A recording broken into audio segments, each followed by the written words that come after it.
buenos días, mis queridos y distinguidos hermanos. En esta mañana les damos un cordial saludo y una cordial bienvenida a cada uno de ustedes a este su canal, Nuestro Firme Fundamento. Una vez más, bienvenidos y bienvenidas al espacio muy interesante de esta mañana, en los cuales estaremos presentando el mensaje de la escuela sabática del libro profético Conflicto de los Siglos. A todos nuestros países amigos tan privilegiados de salir del Ecuador para el mundo entero. Bienvenidos los anfitriones de la Iglesia Adventista del Séptimo Día. Bienvenidos a todos nuestros amigos y amigas en esta mañana, los cuales estamos haciendo realidad el programa de esta alabando y venerando el nombre de nuestro Dios. Les invitamos a entonar la estrofa del himno 439 y nos ponemos de pie. En tu nombre comenzamos esta escuela, oh Adón, ¿no? 1, 2 y 3. En tu nombre comenzamos esta escuela, oh Adón. Con fervor te suplicamos, seas nuestro director. Cada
de rodillas para orar.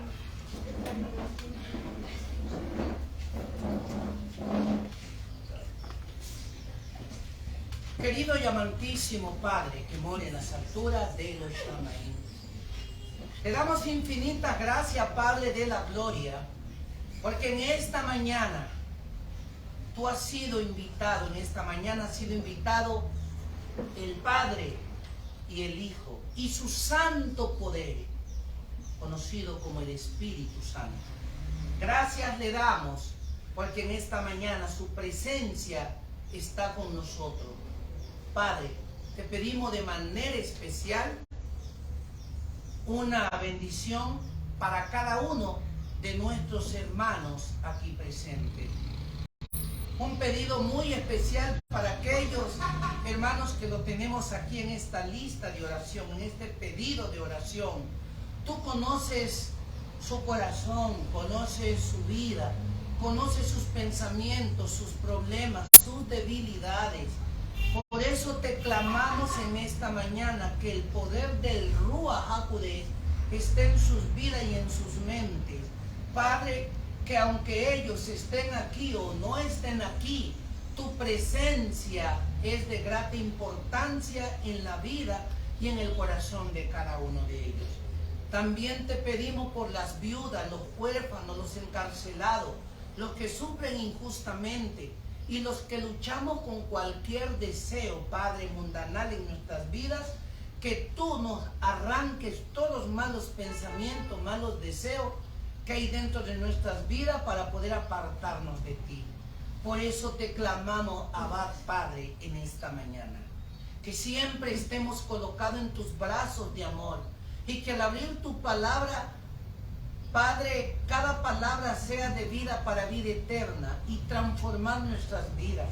Danos entendimiento, sabiduría y discernimiento para que tu palabra puesta en cada mente y en cada corazón tenga efecto y tu poder comience a trabajar en cada vida. No tomes en cuenta nuestros pecados cometidos.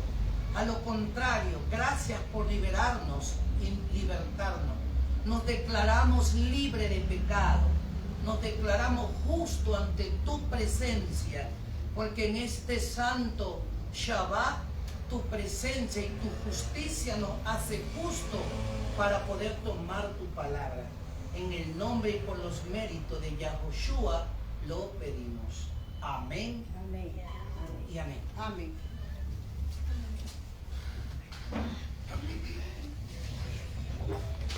Muy bien. Extendemos también un cordial saludo también a cada uno de nuestros hermanos que nos honran con su presencia. Como también queremos extender un saludo para la capital del Ecuador, para la señora Sandra Patricia, que siempre nos sintoniza en nuestro canal. También un cordialísimo saludo en España a la señora Marcela Delgado, que siempre está conectada y escuchando nuestra bella y hermosa programación, la cual es transmitida del Ecuador para todo el planeta Tierra, ¿no? Bienvenidos y bienvenidos, damas y caballeros, en esta mañana, para que podamos exaltar nuestra mente y nuestro corazón para el estudio de esta semana. Así que les quiero decir algo. Hoy el estudio de la escuela sabática de esta mañana está interesante. Es un estudio, pero que realmente, si cada uno de nosotros miramos en nuestros libros y pedimos la dirección, la presencia del Espíritu de Dios, vamos a salir llenos de esa misericordia de Dios. Él quiere que nos preparamos para esta vida y la eternidad. Por lo tanto, en esta mañana tenemos el gusto, el placer, el privilegio de tener nuestros oradores en esta mañana, a Carlos Eliseo y a Josué Elías, los cuales van a tener el privilegio de dirigirse ante Dios con la escuela sabática. Qué importante es cuando Dios llama a los jóvenes, jovencitos y señoritas, para que hagamos uso de su santa palabra. Él está llegando a cada curazao, a cada mente, para que podamos ser usados con su espíritu de Él. Muy bien, entonces pues invitamos a Josué, a Carlos, los cuales pues en este momento van a ser usados del Espíritu de Dios para dar la lección de esta semana. Un excelente estudio. Que Dios los bendiga. Buenos días, hermanos. Amén. Ya, en esta mañana vamos a analizar el capítulo 41 del conflicto de los siglos, que se titula La liberación del pueblo de Dios. 41. Sí, el capítulo 41. Página, disculpe. 402. La página 402. Capítulo 41. Hermana, está apagada la luz. Ya. Ya ven. 400 cuánto? 402.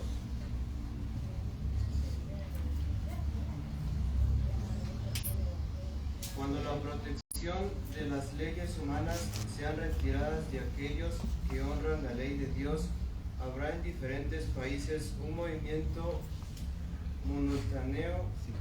simultáneo para destruirlos a medida que vaya acercándose el tiempo señalado en el decreto del pueblo.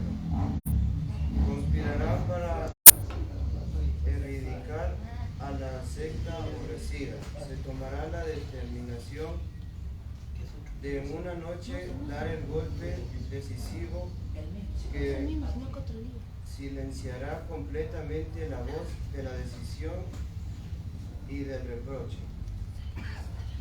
Como vemos, o sea, recordemos un poco lo que estudiamos en el capítulo anterior, que era lo que iban a hacer el mundo en sí en general, el mundo religioso cuando se una con el papado.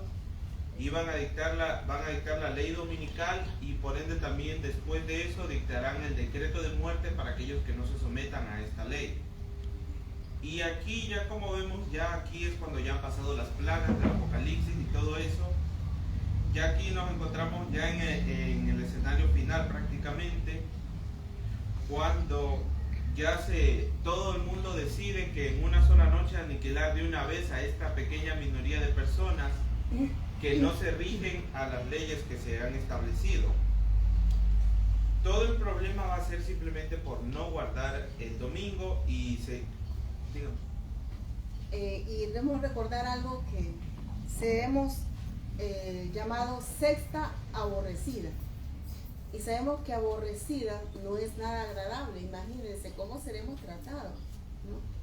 Entonces no nos admiremos si ahora nos llaman que somos separatistas, que nos dejamos utilizar por el espíritu de Satanás, ¿no? Entonces vemos que no es novedad para nosotros que nos llamen lo peor.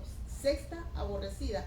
Aborrecido es algo lo peor, lo que ya no sirve, lo que ya descartable, ¿no? Así seremos llamados. De ahí, como seremos vistos de esta forma, entonces será cuando el mundo decida eliminar por completo en una sola noche a todas estas personas. A todos, incluyendo los que, o sea, van a salir inmediatamente, o sea, caravanas a buscar allá, a buscarnos allá en los bosques, en las montañas. También a los que estén en prisión también van a querer eliminarlos esa misma noche, para supuestamente limpiar la tierra de este mal. Pero será en ese entonces cuando ya todo parezca que está perdido y esté todo, o sea, ya estén ya para destruirnos, será cuando Dios va a intervenir. Voy a dar lectura en el segundo párrafo. El pueblo de Dios, algunos en las celdas de las prisiones, otros escondidos en solitarios refugios, en bosques y en montañas, suplican aún por protección divina, mientras que por todas partes compañías de hombres armados, instigados por legiones de ángeles malos, se disponen a emprender la obra de muerte.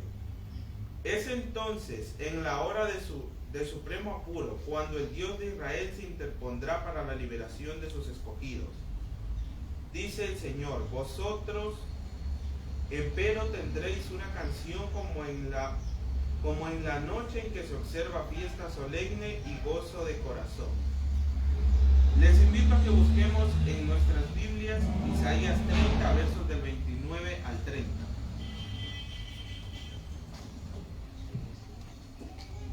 ¿Qué es lo que dice aquí? Aquí en la hora más dura de la prueba, Isaías 30, versos del 29 al 30. Ya en la hora más dura de la prueba, como vemos aquí, cuando ya parezca que ya todo está perdido, ¿qué hará Dios con nosotros? Cambiará nuestra angustia por cánticos de alabanza. ¿Qué quiere decir esto? O sea que Isaías 30, 29 al 30. Que cuando, o sea, cambiará nuestra angustia por cánticos de alegría, porque no permitirá que seamos destruidos. Ahí es cuando se da el evento muy conocido que es la segunda venida. Ya veremos. Quien tenga, por favor, de lectura. Vosotros tendréis cánticos como de noche, en que se celebre Pascua y alegría de corazón, como el que va con con flauta para venir al monte de Yahweh y fuente de Israel. Como vemos aquí, o sea, generalmente la celebración de la Pascua, lo que celebraban el pueblo de Israel era una fiesta generalmente alegre, de celebración. Ya porque se celebraba cuando el pueblo de Israel salió de Egipto. O sea, esa fiesta era una conmemoración de eso. Y por eso era una fiesta de carácter alegre. Ahora imaginémonos cómo será en aquel entonces. Para nosotros va a ser de carácter alegre también. O sea, vamos a celebrar. Porque ya, sí, como no, el pueblo de Dios va a estar bien en claro, o sea, cuáles son las señales de la segunda venida. Y al ver ellos estas señales, ellos se van a alegrar.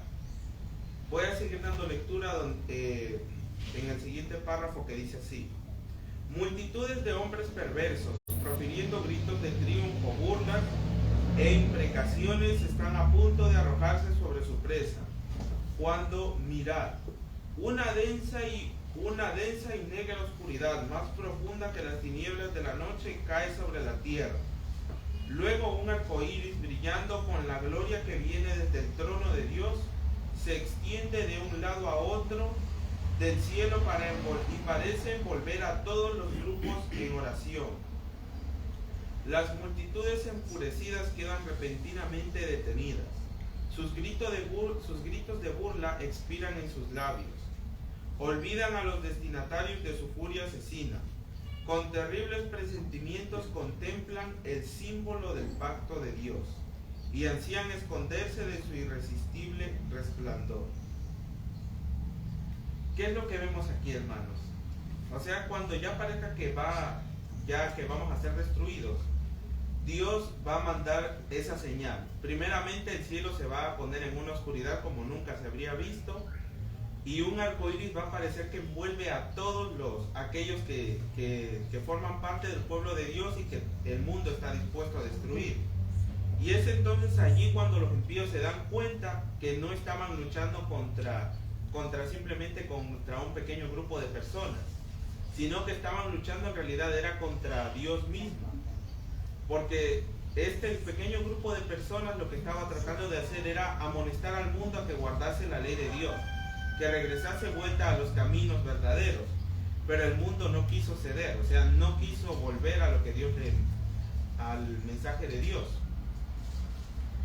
Busquemos en nuestras Biblias Lucas 21, 28.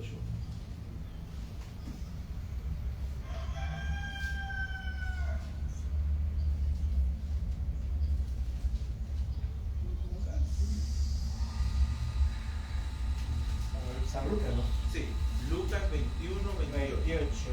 ¿Ya? Ya, de lectura, por favor. Cuando estas cosas comiencen a suceder, erguíos y levantad vuestra cabeza, porque vuestra redención está cerca. Como vemos aquí, o sea, este será el pensar de los santos en aquellos días. Aquí entonces vemos, más adelante dice así: y al levantar la vista al cielo, ellos contemplan el arco de la promesa. Las nubes negras y amenazadoras que cubrían el firmamento se han desvanecido, y como Esteban tienen la mirada clavada en el cielo y ven la gloria de Dios y al Hijo del Hombre sentado en su trono. Como vemos aquí, o sea, después de esta gran oscuridad que se viene, repentinamente estas tinieblas desaparecen y lo que inmediatamente se ve en el firmamento es al Hijo de Dios viniendo en el trono. Vemos, se ve a Yahshua en el trono viniendo con todos sus ángeles. O sea, y ahí los impíos se llenan de pavor y de terror. Y más adelante veamos lo que dice. O sea, y esto no es todo, porque aún faltan muchas más señales aquí. Esa medianoche, cuando Dios manifiesta su poder para la liberación del pueblo, aparece el sol brillando en toda su fuerza. Le siguen señales y maravillas de rápida sucesión. Los malos miran la escena con terror y asombro, mientras los justos contemplan con solemne gozo las señales de su liberación. Todo en la naturaleza parece desviado, fuera de su curso normal. Las corrientes de agua dejan de correr, nubes negras y pesadas se elevan y chocan unas con otras. En medio de los cielos amenazantes hay un espacio claro de gloria indescriptible de donde llega la voz de Dios, semejante al ruido de muchas aguas, diciendo, hecho está. Les invito a que busquemos en nuestras Biblias Apocalipsis 16, 17. Apocalipsis 16, 17.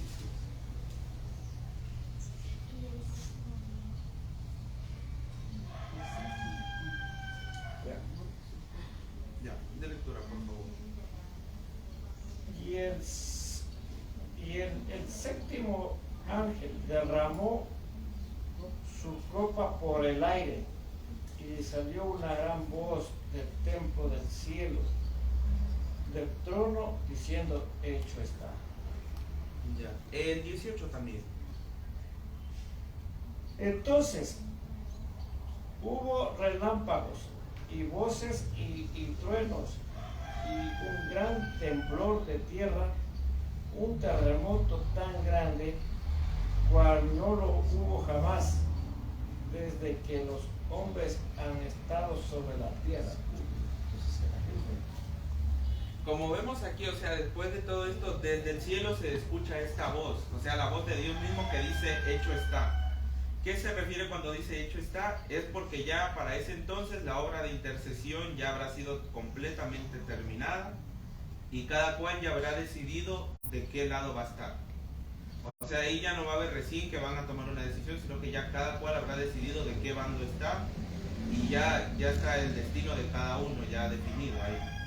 O sea, cuando ya se diga Sí. la frase hecho está o hecho es cuando ya Yeshua, nuestro abogado, ya deja de interceder por cada uno de nosotros. Ya termina el tiempo de gracia. Sí. Ahora en este momento es que tenemos que aprovechar nosotros. Pero como vemos, o sea, y a lo que se escucha esta voz que dice hecho está, la tierra entra en una conmoción tremenda, que por ejemplo vemos aquí, este gran terremoto sea tan fuerte como jamás ha habido, como nunca se ha visto en toda la historia que han habido seres humanos aquí en la tierra. Solo démonos cuenta nada más la destrucción que causan los terremotos que vemos hoy en día. Por ejemplo, hace poco el terremoto que hubo en Turquía, la destrucción cómo arrasó con las ciudades. Ahora imaginémonos cómo será este terremoto tan grande. Claro, siquiera debe ser como los terremotos que se ven normalmente en las películas de Hollywood y todo eso, o incluso mayor todavía, porque es como jamás se ha visto en la Tierra. O sea, será tan fuerte que incluso las cordilleras van a moverse de su ubicación, las islas van a desaparecer, las ciudades costeras el mar se las va a tragar y todo eso. Voy a dar lectura en el párrafo de más abajito que dice así. Esa misma voz sacude los cielos y la tierra. Hay un gran terremoto cual nunca hubo desde que había hombres sobre la tierra. Un terremoto tan grande y tan fuerte. El firmamento parece abrirse y cerrarse y a través de él la gloria que viene del trono de Dios parece estar relampagueando. Los montes son sacudidos como una caña en el viento y las rocas que se desgarran son desparramadas por todos lados. Se oye un bramido como de una tempestad que se acerca. El mar es azotado con furor. Se oye el alarido del huracán como voz de demonios en misión de destrucción. Toda la tierra se agita y se hincha como las olas del mar. Aquí esto sea una descripción más exacta, como se dice. Como nosotros vemos así las olas del mar, así toda la tierra se pondrá.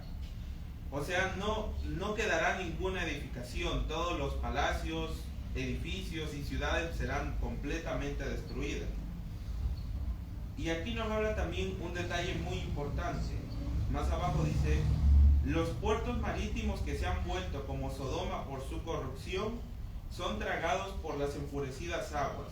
La gran Babilonia vino en memoria delante de Dios para que se le diese el cáliz de su ira. Grandes piedras de granizo, cada una como el peso de un talento, hacen su obra de destrucción. ¿Qué se refiere aquí cuando dice los puertos marítimos que por su corrupción se volvieron como Sodoma? Como vemos aquí, las ciudades costeras en la actualidad, como vemos en cuestión de niveles de violencia, de delincuencia y de perversión, y todas las cosas malas, ¿dónde hay mayor cantidad de eso? Es en las ciudades costeras. Por ejemplo, Guayaquil, Esmeraldas, Manabí, todo eso, ¿ya? O sea, en todos lados obviamente hay, pero se ve con mayor proporción en estas ciudades. Y debido a esta perversión y a esta corrupción es que estas ciudades serán completamente arrasadas. Y como vemos aquí más abajo cuando habla de la Gran Babilonia, cuando habla sobre las grandes piedras de granizo como de un talento. Un talento en la antigüedad era aproximadamente de un peso más o menos de 25 kilogramos a 42 kilogramos. Ya, o sea, imaginémonos un granizo de este tamaño, la destrucción que causaría. O sea, va a arrasar completamente. Y todos estos sucesos van a suceder todos al mismo tiempo. Las más soberbias ciudades de la tierra son derribadas. Los palacios señoriales en que los hombres más grandes del mundo han derrochado sus riquezas para glorificarse a sí mismos se desmoronan en ruinas ante sus ojos. Las paredes de las prisiones se hacen escombros y los hijos de Dios que han sido mantenidos en cautiverio por su fe son puestos en libertad. Los sepulcros se abren y una multitud de dormidos en el polvo de la tierra despertarán. Los unos para vida eterna y los otros para deshonra y aborrecimiento eterno. Les invito a que busquemos en nuestras Biblias Daniel 12:2.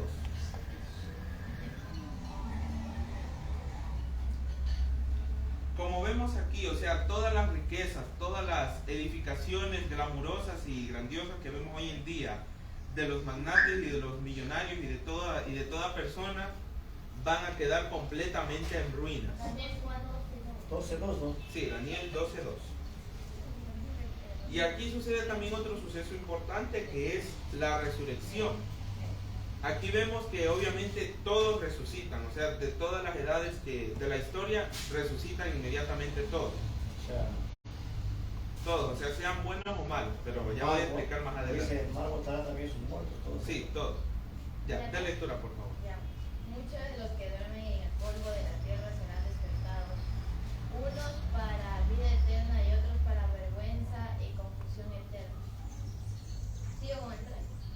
No, ahí nomás. Ahora busquemos en nuestras Biblias Apocalipsis 1:7.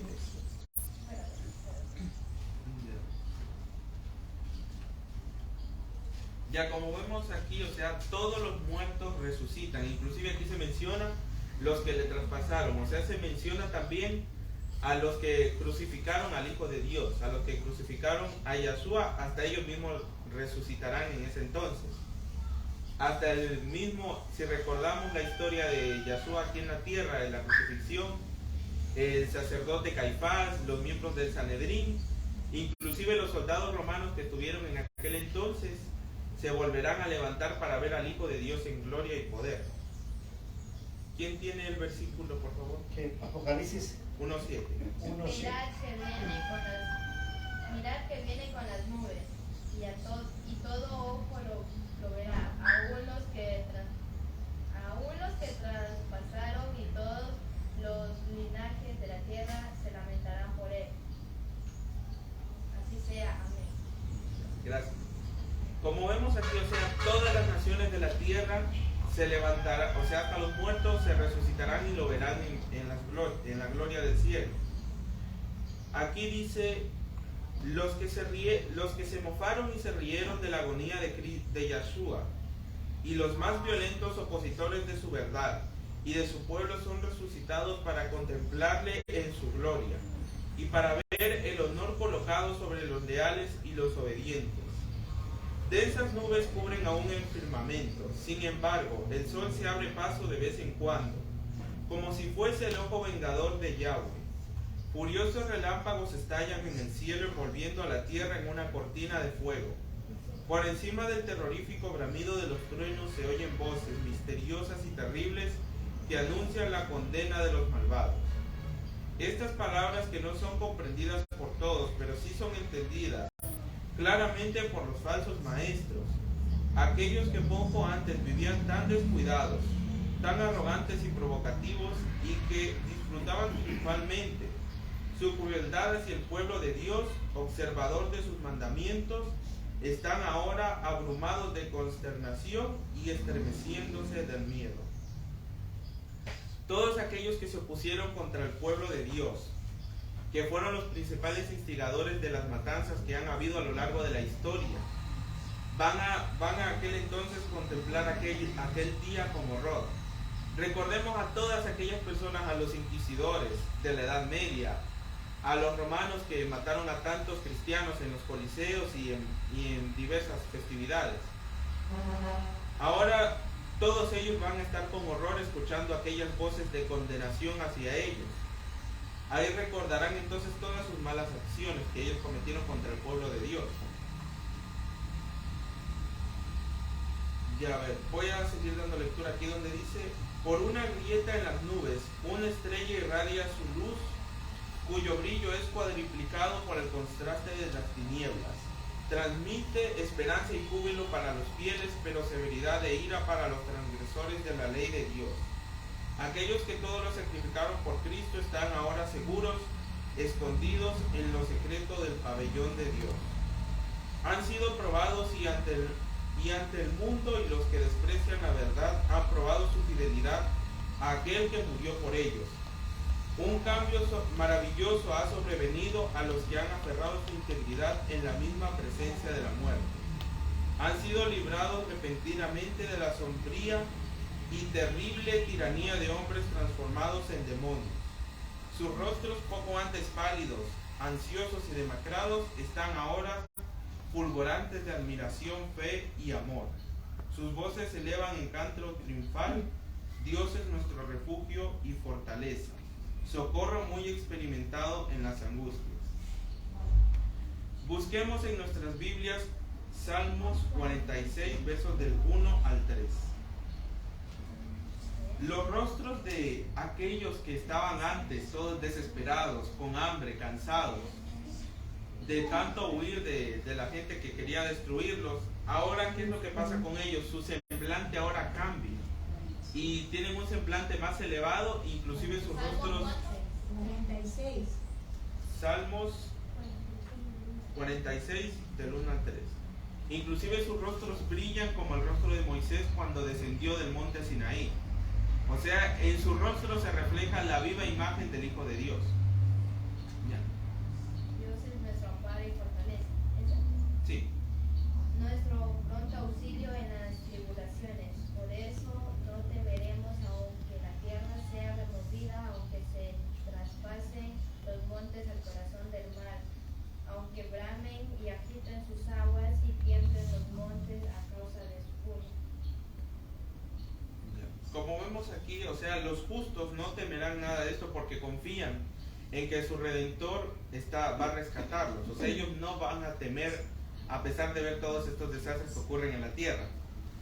Ya, y más adelante en el párrafo que comienza a ver, déjenme ver aquí. Ya ver, donde comienza así: la gloria de la ciudad celestial fluye abundante por las puertas entreabiertas. Entonces aparece en el cielo como telón una mano sosteniendo las dos tablas de piedra plegadas una sobre otra. El profeta dice: los cielos proclaman la justicia de él, porque Dios mismo es el juez. Salmos 5:6. Esta... Sí. Dice 50. 56. Sí, 56, perdón. Ya. Dice: y los cielos anunciarán su justicia, porque Dios mismo es el juez. Como vemos aquí, o sea, lo que dice aquí en Salmos se cumple exactamente en el tiempo del fin, cuando dice que, o sea, a pesar de la oscuridad que hay, o sea, de repente las nubes se separan y se abre el cielo, y en el cielo aparece entonces una mano sosteniendo las tablas de la ley. Lo que aparece allí son los 10 mandamientos. Los 10 mandamientos, y entonces esta mano que sostiene las tablas señala el cuarto mandamiento, El cuarto mandamiento, que es el que la mayoría de las personas en aquellos días habrán transgredido.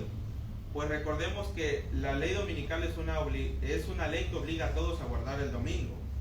Y es lo que la mayoría en aquel entonces hizo por conveniencia o por cualquier otra razón lo hicieron. Y entonces Dios muestra ante todo el mundo su ley, demostrando que su ley no ha sido abolida y que no ha cambiado para nada. Y esta mano señala el cuarto mandamiento, el cual resplandece más que los demás, porque es el mandamiento que identifica al pueblo de Dios de entre las demás personas. Las palabras son tan claras que todos pueden leerlas. La memoria se despierta, las tinieblas de la superstición y de herejía son barridas de cada mente, y las palabras de Yahweh, breves, comprensibles, pero llenas de autoridad, son presentadas a la vista de todos los habitantes de la tierra. Ya, como vemos aquí, todos ya, aunque ya estaban conscientes pisoteando la ley de Dios, nuevamente Dios les muestra su ley para reconfirmar que su pueblo no estaba equivocado, ni que era un pueblo exagerado, ni que estaba errado, sino que era un pueblo que se esforzaba por cumplir su ley, tal y cual como está en las Escrituras. Más adelante dice, desde el cielo se oye la voz de Dios, declarando el día y la hora de la venida de Yahshua y comunicando a su pueblo el pacto eterno. Sus palabras resuenan a través de la tierra como el estruendo del más poderoso trueno. El Israel de Dios escucha de pie con los ojos elevados al cielo. Sus semblantes son iluminados por la gloria divina y brillan como el rostro de Moisés al bajar del Sinaí. Los malos no los pueden mirar, y cuando la bendición es pronunciada sobre los que han honrado a Dios manteniendo santo su sábado, hay un poderoso grito de victoria. Pronto aparece en el este una pequeña nube negra, de un tamaño aproximado que es como la mitad de una mano humana. Es la nube que envuelve a El Salvador y que a la distancia parece encubierta en la oscuridad. El pueblo de Dios sabe que es la señal del Hijo del Hombre. En silencio solemne la contemplan mientras va acercándose a la tierra, volviéndose más luminosa y más gloriosa hasta que es una gran nube blanca cuya base es una gloria como fuego consumidor y sobre ella el arco iris del pacto. Yahshua marcha al frente como poderoso conquistador. Imagínense qué maravilloso será esta escena. Todos los salvados allí esperando su liberación y de repente ven en el fondo esta señal. Ven aquella nube que se acerca, que es donde viene nuestro Salvador. Y entonces a medida que esa nube se va acercando, aunque a lo lejos parece una nube oscura, poco a poco se va aclarando a medida que se acerca. Y ya cuando está completamente cerca de la tierra, se ve muy brillante y, como dice aquí, es como con fuego consumidor. O sea, ahí estamos viendo directamente la gloria del Hijo de Dios. Ahí es cuando Él aparece con todos sus ángeles. Y todos los salvados entonces cantan himnos de alabanza y de triunfo, porque ellos han pasado la gran prueba de angustia que estaba reservada para el pueblo de Dios, y entonces van a recibir la gran recompensa. Ante su presencia se han vuelto pálidos todos los rostros. El terror de la desesperación eterna cae sobre los que han rechazado la misericordia de Dios. El corazón derretido, temblor de rodillas, y los rostros de todos tomarán negrura. Jeremías 36, y otro hermano también que busque, Nahum 2:10. Jeremías 36 y el otro es Nahum 2:10.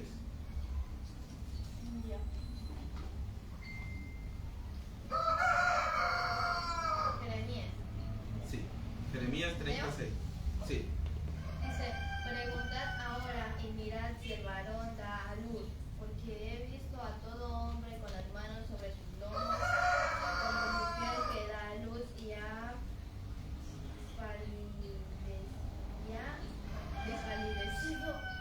palidecido todos los rostros. Sigo con el 7. Ahí nomás ya. Busca el otro. Ya mientras busca Nahum 2:10. Ya lo tienes, ya. Da lectura, por favor. Quedó vacía y desolada, el corazón desfallecido, temblor de rodillas, dolor en todas las entrañas y debilidad. Ya, como vemos aquí, todas las personas, o sea, todos los impíos, a pesar de todo lo que hayan tenido y todo lo que hayan hecho durante sus vidas, sin importar el orgullo que hayan tenido, entonces ahí temblarán al ver la gloria del Hijo de Dios. Ahí debemos preguntarnos, ¿dónde queda el orgullo de cada uno de nosotros? ¿Dónde queda toda la soberbia? Ante el Hijo de Dios no queda nada. Ya, como vemos aquí, o sea, a ver, los justos gritan temblando. ¿Quién podrá estar en pie? El canto de los ángeles es acallado y hay un momento de silencio aterrador, mientras se oye la voz de Yahshua que dice: mi gracia te es suficiente. Los rostros de los justos se iluminan y el gozo llena todos los corazones.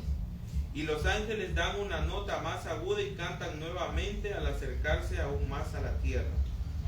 El Rey de Reyes desciende sobre la nube envuelto en llamas de fuego. Los cielos se enrollan como un pergamino, la tierra tiembla ante él, y todo monte y toda isla es movido de su lugar. Ahora busquemos en nuestras Biblias Salmo 50, versos 3 y 4.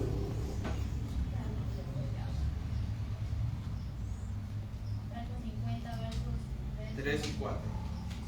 Y otra persona que busque Apocalipsis 6, versos del 15 al 17. ¿Leo? Ya, el primero, Salmos 50. 3 al 6, ¿verdad? 3 y 4. Ah, ya. Dice: vendrá nuestro Dios y no callará. Fuego consumirá delante de él y una poderosa tempestad lo rodeará. Convocará a los altos cielos y a la tierra para juzgar a su pueblo. Ya, gracias. A ver, ahora va a dar lectura Apocalipsis 6, del 15 al 17.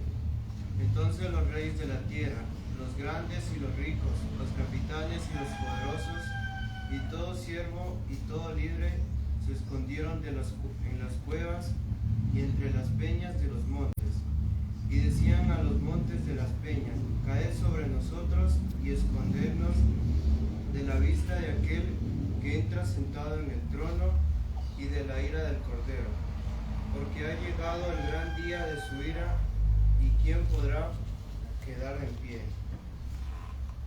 Como vemos aquí, o sea, todas las personas, hasta los mismos ateos, los que se burlaban un día de Dios, temblarán terriblemente al ver ante el gran día de la ira de Dios. Más adelante, nuevamente se habla de los que estuvieron en la crucifixión. Dice así: allí están los que se mofaron de Yahshua en su humillación. Con fuerza penetrante acuden a sus mentes las palabras del sufriente cuando, conjurado por el sumo sacerdote, declaró solemnemente: en adelante habéis de ver al Hijo del Hombre sentado a la diestra del poder divino y viniendo sobre las nubes del cielo. Ahora le ven en su gloria y todavía deben verlo sentado a la diestra del poder divino. Los que pusieron en ridículo sus pretensiones de ser el Hijo de Dios enmudecen ahora. Allí está ese antiguo Herodes que burló de su título real y mandó a los soldados escarnecedores coronarlo rey. Allí están los mismos hombres que con manos impías pusieron sobre su cuerpo el manto de púrpura, sobre sus sagradas sienes la corona de espinas, y en sus manos, que no opusieron resistencia, un cetro burlesco. Y se inclinaron ante él, ridiculizándolo en forma blasfema. Los hombres que golpearon y escupieron al príncipe de la vida tratan de evitar ahora su mirada penetrante y de huir de la gloria irresistible de su presencia. Si recordamos nosotros cuando a Yahshua lo iban a crucificar aquí en la tierra, recordamos a todos estos personajes. Cuando el rey Herodes mandó a que le colocaran la corona de espinas, o sea, fue una humillación completa, burlándose del Hijo de Dios. o sea, burlándose de Yeshua, creyendo que él no era el Hijo de Dios, hicieron todas estas blasfemias. Inclusive todos los que cuando él iba rumbo al Calvario le escupieron en el camino y se burlaron de él, ahora están allí presentes. Y ahora están temerosos porque ven que del que se burlaron y al que insultaron era el verdadero Hijo de Dios.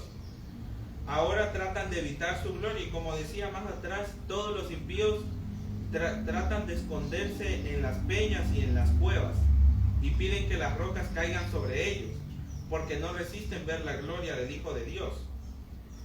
Los sacerdotes y los escribas recuerdan los acontecimientos del Calvario con terrible nitidez. Estremeciéndose de horror, recuerdan cómo, moviendo sus cabezas con alegría satánica por su triunfo, exclamaron: a otro salvó y a sí mismo no puede salvarse. Si es el Rey de Israel, descienda ahora de la cruz y creeremos en él. Confío en Dios, libérele ahora si le quiere. Busquemos en nuestras Biblias Mateo 27, 42 y 43.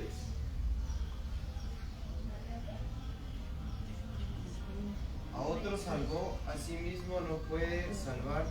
Si es el Rey de Israel, descienda ahora de la cruz y creeremos en él. Confío en Dios, líbrelo ahora si lo quisiera, ya que dijo: soy hijo de Dios. También los ladrones que estaban crucificados con él le injuzgaban. Como vemos aquí, estas personas que a un inicio se burlaban, ahora voy a dar lectura, o sea, del contraste de ahora cómo reaccionan ellos al ver al Hijo de Dios. Y dice así: y entonces se levanta un grito de agonía mortal, más fuerte que los gritos de sea crucificado, que resonaron por las calles de Jerusalén.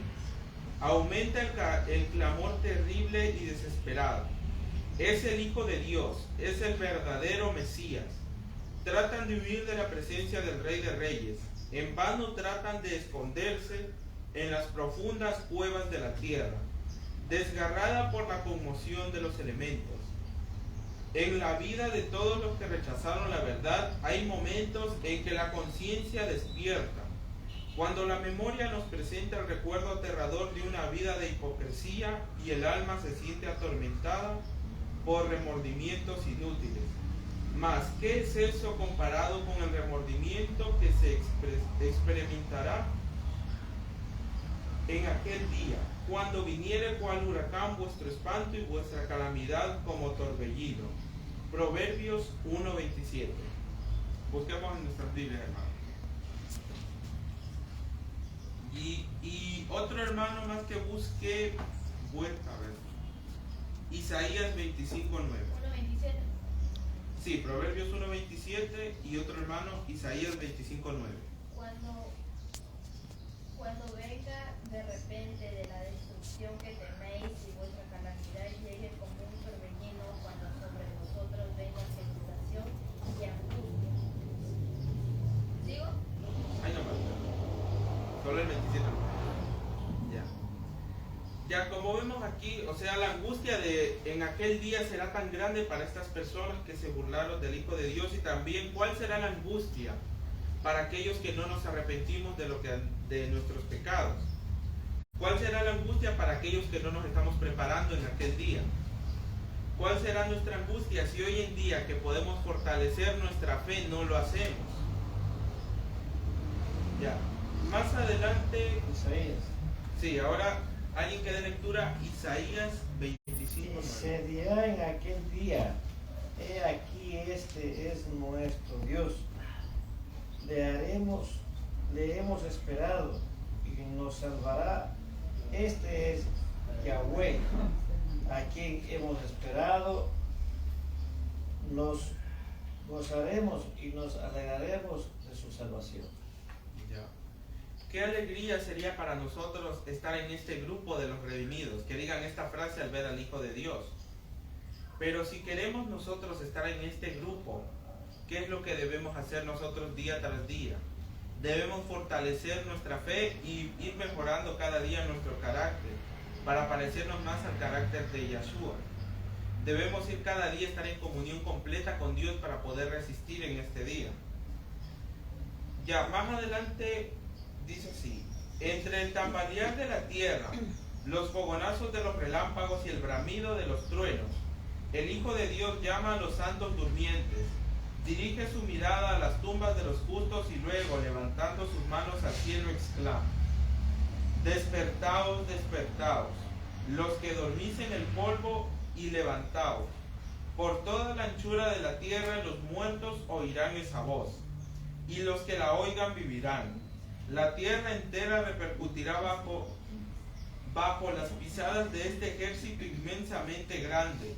De toda nación, tribu, lengua y pueblo vienen de la prisión de la muerte revestidos de gloria inmortal, exclamando: ¿dónde está, oh muerte, tu aguijón? ¿Dónde está, oh sepulcro, tu victoria? Primera de Corintios 15, 55. Dice: muerte, ¿dónde está tu aguijón? Sepulcro, ¿dónde está tu victoria? Ya. O sea, esto es lo que exclaman los resucitados, porque aquí los que resucitan ya son los salvados. O sea, los santos que murieron en la antigüedad y en toda época. O sea, allí se levantan todos aquellos que fueron ejecutados en las diversas persecuciones y también los que han muerto creyendo fielmente en el Hijo de Dios. Como vemos aquí, o sea, ellos exclaman esto porque la muerte ya para aquel entonces ya no tendrá más dominio sobre ellos. Ya la muerte ya quedará, le será quitado su poder. Ya después de que todo el mundo sea redimido, o sea, de que todos los salvos sean redimidos y la tierra sea restaurada, ya la muerte, como sabemos, ya no va a volver a existir otra vez. Pero aquí dice, todos salen de sus tumbas de igual estatura, dice, cuando en ellas, o sea, aquí todo el mundo resucita. Claro, aquí O refiriéndose sea, a los todos, o sea, el salvados. bueno y el malo, todos salen. Claro, no, pero o sea, de aquí estamos hablando del grupo de los salvados. O sea, más adelante mire lo que dice. Adán, que se encuentra entre la multitud resucitada, es de elevada altura y formas majestuosas, de estatura apenas inferior a la del Hijo de Dios. Presenta un marcado contraste con las personas de las generaciones posteriores. En este solo aspecto se evidencia la gran degeneración de la raza humana. O sea, voy a explicar, a ver. Primeramente, los que primero resucitan, o sea, aquí son los que estuvieron en la crucifixión.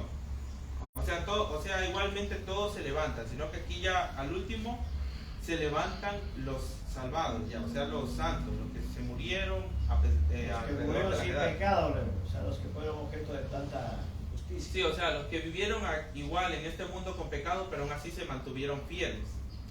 Ya, o sea, aquí por ejemplo se menciona desde Adán a todas las generaciones de los santos hasta la actualidad. Los que hayan muerto van a resucitar. O sea, ahí se va a ver la gran diferencia entre Adán y todas las demás generaciones. O sea, se va a ver cómo poco a poco el pecado fue degenerando la raza humana, cómo fue disminuyendo su potencial, como se podría decir. Como vemos, Adán es de una gran estatura, como se habla aquí, y va, o sea, claro, casi la misma estatura, es solo un poco menos a la del Hijo de Dios. O sea, va a haber una gran diferencia entre nosotros y el tamaño de Adán. O sea, cómo él era en comparación a nosotros. Y así, o sea, de todas las generaciones se van a levantar todos los santos. Perdón, la Iglesia Católica hace un tiempo atrás sacó una, no sé cuál sería la palabra correcta, de que quedaba prohibido incinerar a los muertos. Ya. ¿Por qué, más o menos? No sé, o sea, yendo a la realidad ahora, o sea, el problema aquí no viene, o sea, de cómo la persona murió, cómo fue enterrada. No, yo quiero ir mucho más allá. Sí. O sea, si la Iglesia, ¿por qué prohíbe la Iglesia? O sea, prohibió ya de que se incinere, sino que cada persona reciba su sepultura. ¿A qué debe eso? O sea, ¿cuál será? ¿Por qué hacen? ¿Por qué disponen? Porque hubo ya una disposición, yo lo dije otra vez, ya hace un tiempo atrás. Ya no son partícipes de que se creme a la gente, sino que se los sepulte. Claro, o sea. No, es que algo tiene que ser, algo debe haberse. Opino. si lo incineran, por ejemplo, usted puede llevarse a su muerto a la casa y ya no hay cómo pagar un impuesto en el cementerio. Pero si no se hace eso, tiene que seguir todo siempre en el cementerio y usted sabe que hay que pagar para tener a una persona ahí. Entonces, por lo tanto, es parte del negocio del Vaticano que hay allí. Sería una más por comercio, se diría así. Bueno, no tanto el negocio del Vaticano sería porque hablaríamos de los muertos que van a quedar ahí. Hablamos de la general, a nivel mundo. Porque mire, O sea, la interrogante de fondo es ¿por qué ellos dispusieron de que ya no se incineren a los muertos sino que se los entierren? Darle una respuesta, o sea, exacta de por qué los católicos, o sea, por qué ellos creen eso, no podría darle una respuesta en sí, porque, o sea, igual, o sea, el detalle no importa tanto porque si la persona es incinerada, o sea, o no, lo que sea, o sea, porque igual en la segunda venida, sea que esté incinerado, que haya muerto descuartizado, la forma que haya muerto, igual, o sea como sea, igual va a resucitar. Aunque sus restos estén dispersos por donde sea, igual va a resucitar. Claro. Por ejemplo, si recordamos en tantas catástrofes e incidentes que han habido a lo largo de la historia, cuánta gente ha muerto y de cuántas formas. Es que,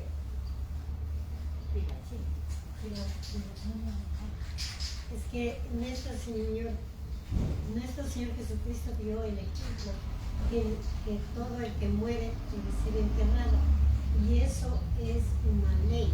Claro.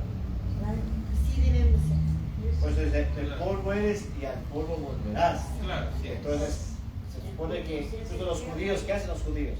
Igual. Cuando nace un muerto, lo empaquetan y tumba. En la tumba. Claro. O sea, eso es un interrogante para poder pensar porque esto puede ir mucho más allá. Claro. Puede ir mucho. Necesitaría un poco más de estudio, ¿no? Claro. Porque ellos. Dios no tiene nada Sí, importante. porque ellos. No. Me parece que tengo algo de influencia. Pero, o sea, la interrogante es esa, ¿me entiendes? La interrogante es esa, porque ¿por qué ellos disponen que ya se entierre y ya no se incinere? No, por negocio, porque el negocio Claro, no puede. no, pero miren, hermano.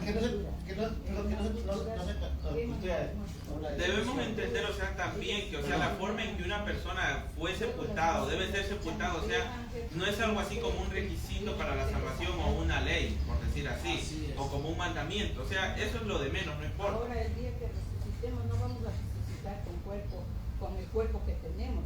Es solo el espíritu que Así va es. a dar cuenta al Señor. El cuerpo ya se hizo tierra, se quedó allá. O sea, seremos Estoy hablando restaurados, del cuerpo que restaurados quedó ahí hecho completamente, tierra, o sea, ese ya no. Sí. o sea, el cuerpo que tenemos ahorita nosotros no, sino que va a ser, ya vamos a ser nosotros mismos, pero restaurados ya sin pecado. Ya un cuerpo limpio del pecado, ya sin la influencia pecaminosa de este mundo.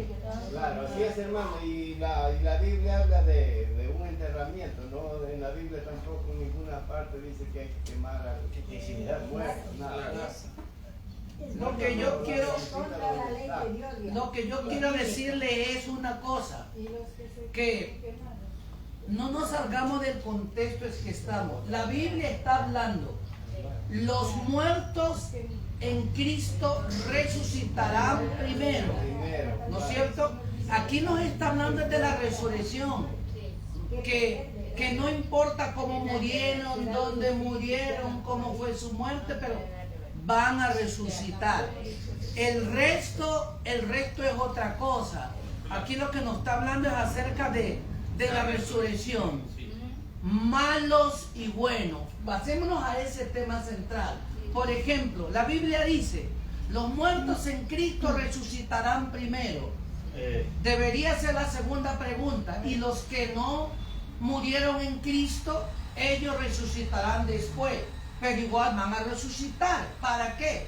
Si los que se prepararon van a resucitar para la vida eterna, los que no se prepararon van a resucitar para la condenación eterna o conocido como su castigo eterno. Nada más. Eso es de eso que se está tratando el tema de allí. Claro, porque si nos ponemos en eso de incinerar o no incinerar, recordemos, Ya por no estamos ejemplo, yendo del tema. recordemos por ejemplo la historia de Juan Hus, él cómo murió. fue incinerado y ni siquiera le dieron sepultura. Las cenizas fueron botadas a un río y las cenizas se dispersaron. O sea, pero por eso no significa que no va a resucitar, obviamente. Y Dios O sea, conoce a cada, somos creación de él. claro, o sea, no depende, o sea, de qué forma se sepultó, cómo murió, o sea, ese detalle prácticamente no es importante. Lo importante es que si la persona murió creyendo en el mensaje. Estar a cuenta con Sí, nuestro sí, Padre estuvo a ya. cuenta, eso es lo importante. Eso es lo No que salgamos del tema. Busquemos en nuestras Biblias, 1 Corintios 15, 52.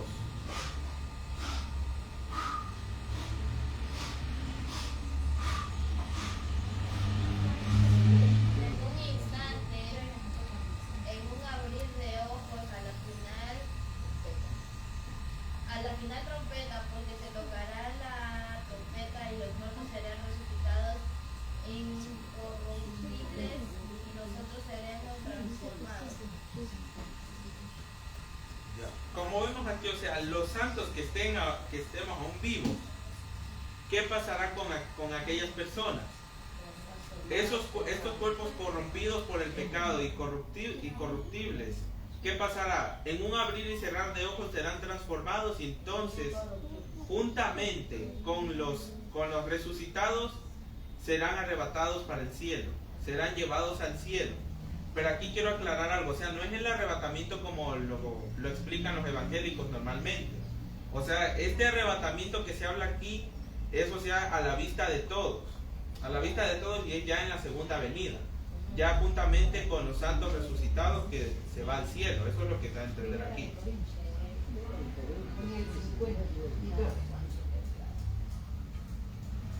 A ver. El 53 también era necesario usar en principio. Ya, de lectura, por favor, ya. Porque es necesario que esto corruptible se vista de incorrupción y esto mortal se vista de inmortalidad. Claro, o sea, a lo que se refiere a la transformación, o sea, ya no vamos a vivir con ese temor de llegar a cierta edad y morir, sino que ya vamos a tener la vida eterna completamente, ya para... Es el premio que se le da a los salvados. Vamos a tener la vida eterna y vamos a poder ver a Dios cara a cara, que es otro de los grandes privilegios que se va a tener. Sí. Ya no va a haber Ángeles... pecado. No, ya el pecado ya va a terminar para siempre. Ya más o sea, ya en el siguiente capítulo vamos a hablar más a fondo de la erradicación completa del pecado. Ya, pero me voy a adelantar un poquito. O sea, ya para aquel entonces, o sea, igual Satanás y sus demonios y los impíos están ahí todavía en esta etapa, por decir así. Ya, pero o sea, más adelante, después de que los escogidos se van con Yahshua al cielo, aquí la tierra queda a 1000 años, o sea, en desolación, que solo queda Satanás y sus ángeles caídos aquí, nada más. Pero ahí quedan aquí y no pueden ya obrar para nada, ya no pueden influir ya en nada más, porque ya su tiempo de obrar ya terminó. Ya quedan aquí después de esos 1000 años, es entonces cuando son completamente destruidos y ahí el pecado es completamente aniquilado, porque los impíos, Satanás y los demonios son completamente aniquilados y ya ahí el pecado es completamente extirpado a la tierra. Ya aquí dice, ángeles juntarán sus escogidos de los 4 vientos de un cabo del cielo hasta el otro. Pequeños niños son cargados por santos ángeles hasta los brazos de sus madres. Amigos a quienes la muerte tenía separados desde largo tiempo, se reúnen para no separarse más. ¿Es en el libro o en la Biblia? En el libro. ¿Qué lado? Se reúnen para no separarse más, y con cantos de alegría ascienden juntos a la ciudad de Dios.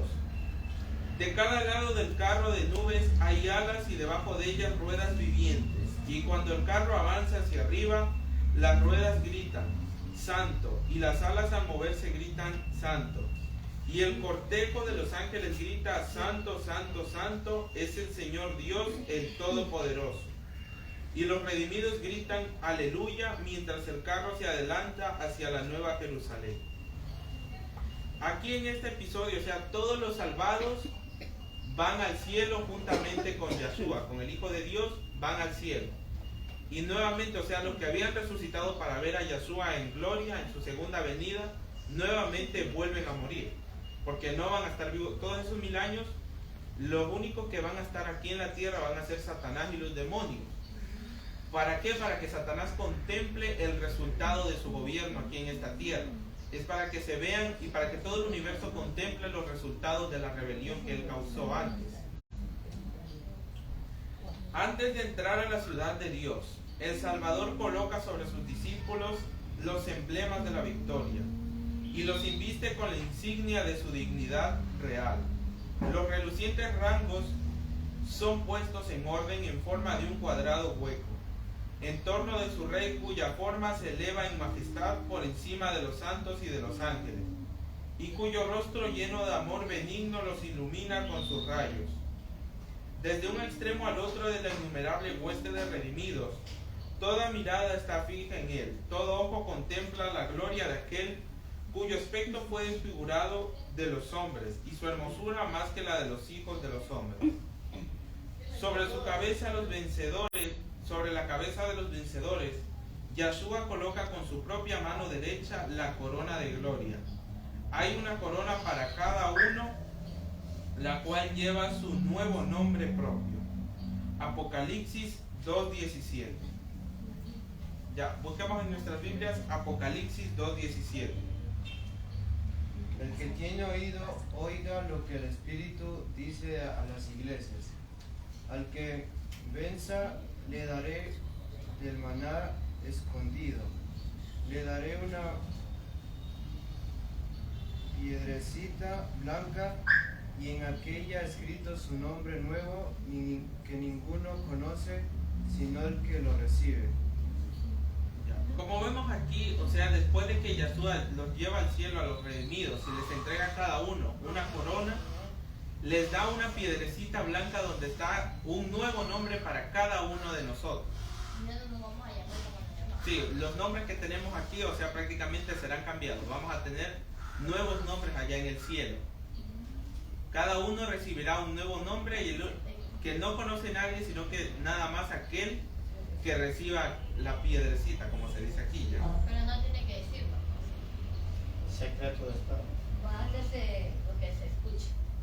Claro, o sea, me refiero, o sea, que nadie más va a poder leer la inscripción que cada uno le den en esa piedrita. A eso se refiere, o sea, porque igual, o sea, de todas formas cada cual va a tener que saber qué nombre tiene el otro allá arriba, hasta para poder comunicarse y todo. ¿Y se pueden hablar allá? Claro, obviamente que sí, o sea, recordemos que vamos a ser restaurados, vamos a volver a estar en el estado del ser humano antes de la caída en el pecado. O sea, vamos a estar en el mismo estado que estaba Adán y Eva antes de la caída. O sea, no es que va a ser un lugar aburrido ni nada de eso, sino que por lo contrario va a ser un lugar hermoso, muy bello.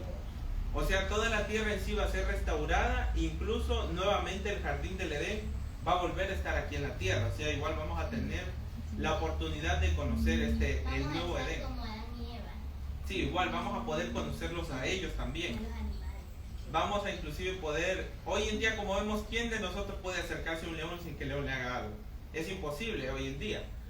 Pero en el cielo, en el cielo vamos a poder acariciar a los leones, o sea, a todos aquellos animales que hoy en día nos hacen daño. Aquellos animales que hoy en día nos harían daño si nos acercamos así nada más, en el cielo vamos a poder tenerlos así como acariciamos a un perrito o a un gatito. O sea, va a ser un lugar muy hermoso, ya no va a haber eso de que los animales se están comiendo unos a otros ni nada de eso, o sea, va a ser maravilloso. Ya que pregunta cosas que no debe servir a la piedra y come la cabeza.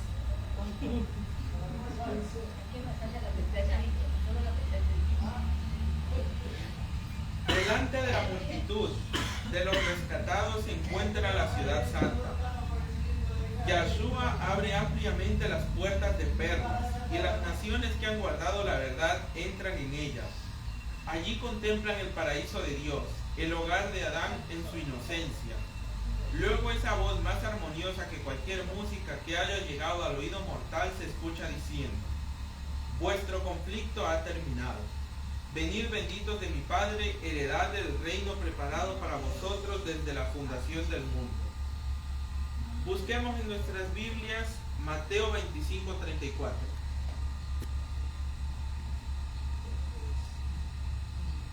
Mateo 34. dice: entonces el rey dirá a los de su derecha: venid, benditos de mi Padre, heredad el reino preparado para vosotros desde la fundación del mundo. Imaginémonos qué maravilloso será esto. Cuando Yeshua nos dé la bienvenida a la santa ciudad, a la nueva Jerusalén, al Edén restaurado. Imagínense qué gozo habrá en cada uno de los salvados y qué gozo va a haber en cada uno de nosotros si nos preparamos. Con inexpresable amor Jesús da la bienvenida a sus fieles que entran en el gozo de su Señor. El gozo del Salvador está en ver en el reino de la gloria las almas que han sido salvadas mediante su agonía y humillación, y los redimidos serán participantes de su gozo.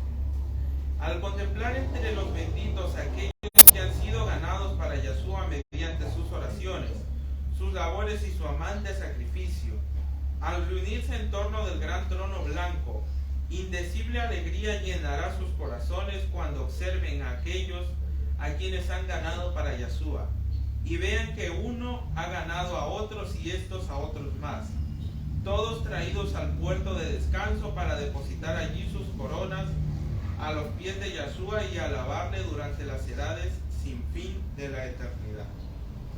¿Qué gozo sería para nosotros llegar allá al cielo y darnos cuenta que alguien por nuestro testimonio se convirtió y que esta persona llevó a más almas a Yeshua, que llevó a más almas a la salvación? Será una gran alegría para cada uno de nosotros sentirnos colaboradores de la obra de redención. Por eso, hermanos, es muy importante también el testimonio que damos nosotros día a día hacia las demás personas. ¿Cómo nos estamos comportando nosotros? ¿Qué mensaje le damos a los demás? Debemos hacernos la pregunta si estamos en realidad reflejando a Yeshua, si estamos reflejando al Hijo de Dios. Después, aquí vamos a leer sobre lo que habla de Adán cuando vuelva al Edén restaurado. Dice así: después de su expulsión del Edén, la vida de Adán en la tierra estuvo llena de pesar. Cada hoja marchita, cada víctima del sacrificio, cada deterioro sobre el bello aspecto de la naturaleza, cada mancha sobre la pureza del hombre le refrescaba la memoria de su pecado.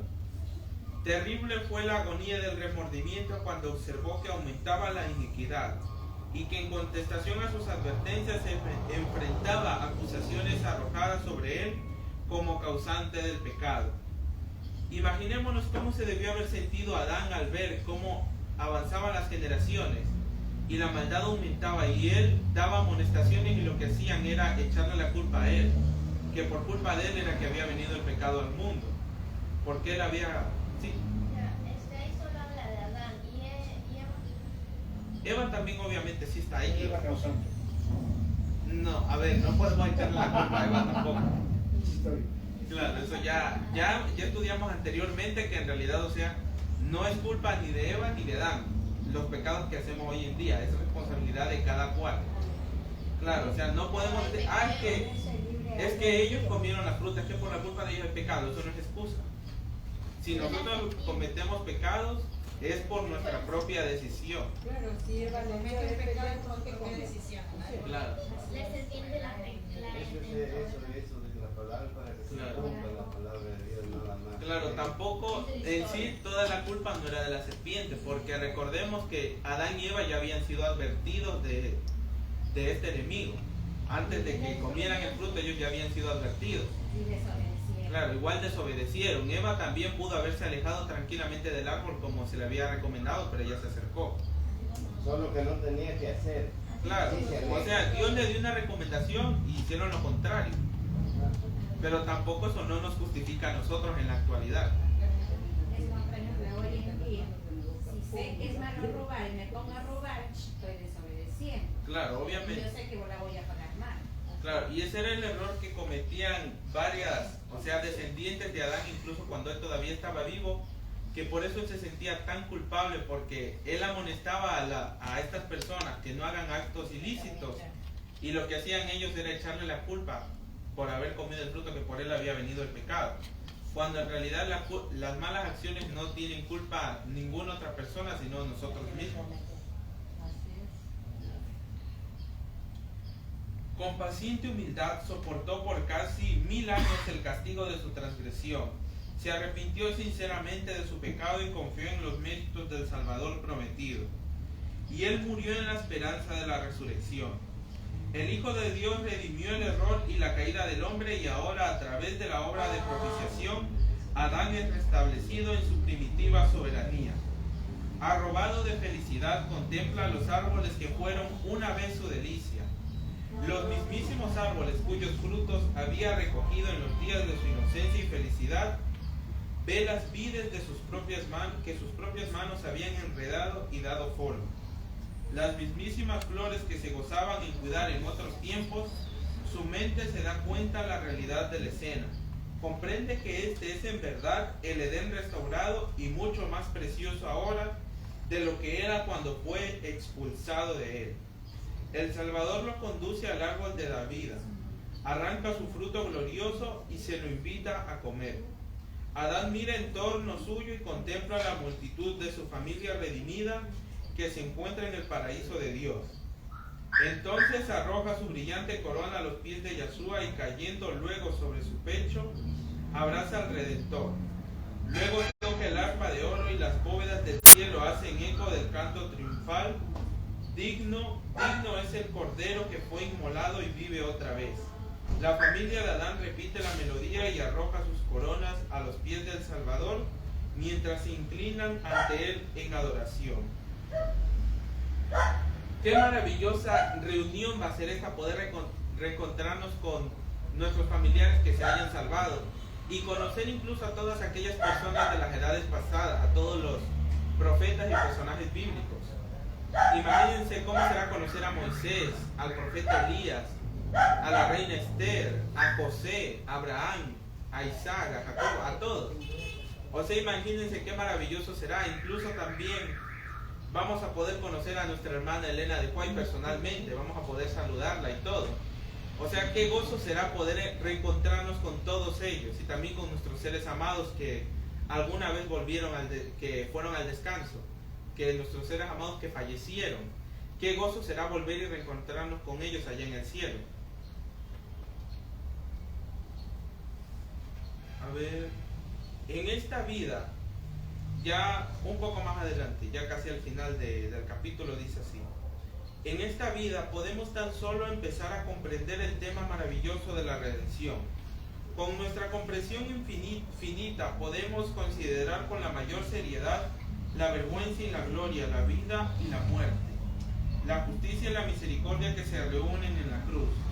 Sin embargo, aún con el mayor esfuerzo de nuestras facultades mentales, fallaríamos en comprender su pleno significado.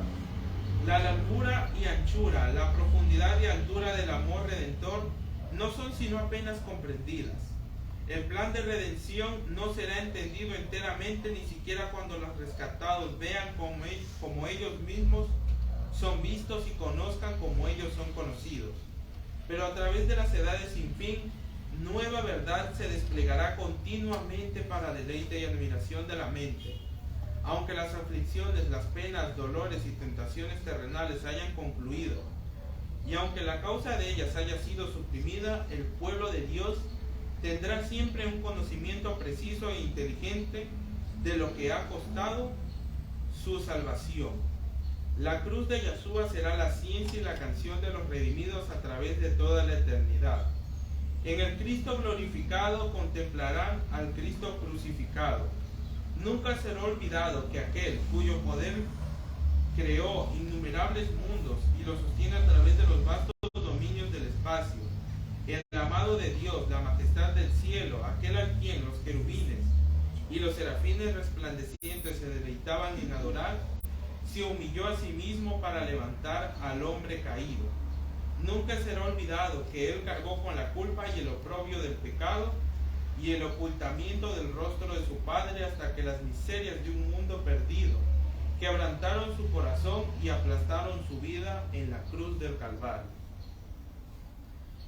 En esto va a ser que vamos a meditar en toda la eternidad, porque aún aquí cuando estamos en la tierra y estudiamos el plan de redención, aunque aparentemente pareciera que lo comprendemos todo, pero como dice aquí, no hemos comprendido casi nada del plan de redención. O sea, en nuestra mente finita no alcanzamos a comprender el gran amor que Dios tiene por nosotros. Imagínense el gran amor que es que venir allá, dejar que su hijo venga a esta tierra, ser humillado y pisoteado por la humanidad, incluso a ser hasta asesinado. Imagínense qué amor tan grande es dejar que su hijo venga a esta tierra. Solo pongámonos a pensar qué somos nosotros en comparación a todo el universo. O sea, qué somos nosotros en todo el universo. Nuestra hermana Elena de Cuay habla sobre eso, no me recuerdo el libro, pero se habla sobre que nosotros somos como un vasto átomo, o sea, como un átomo en todo el vasto universo. Sabemos lo que es un átomo, o sea, es algo más pequeño que una célula, es algo microscópico. Ahora imaginemos, un átomo es algo más pequeño todavía. O sea, nuestro mundo es como un átomo en todo el vasto universo. Y el amor de Dios fue tan grande que mandó a su Hijo para morir por nosotros. Algo aparentemente tan insignificante ante el resto del mundo, ante el resto del universo. Y así es el amor que Dios tiene por cada uno de nosotros, por cada una de sus criaturas. Por eso, si queremos gozar de todo esto que hemos acabado de estudiar, de todos aquellos deleites del nuevo mundo, ¿qué es lo que debemos hacer? Debemos prepararnos día tras día a estar en comunión con Dios, para así poder ir, para formar parte del grupo de los redimidos y poder estar en el cielo y conocer a Dios inclusive cara a cara, tal como lo dice aquí. Si queremos disfrutar de este deleite, tenemos que dejarnos morir a nosotros mismos y reflejar el carácter del Hijo de Dios en nosotros, el carácter de Yeshua en cada una de nuestras vidas. Gracias. Ahora tenemos el culto divino con el pastor Carlos Delgado.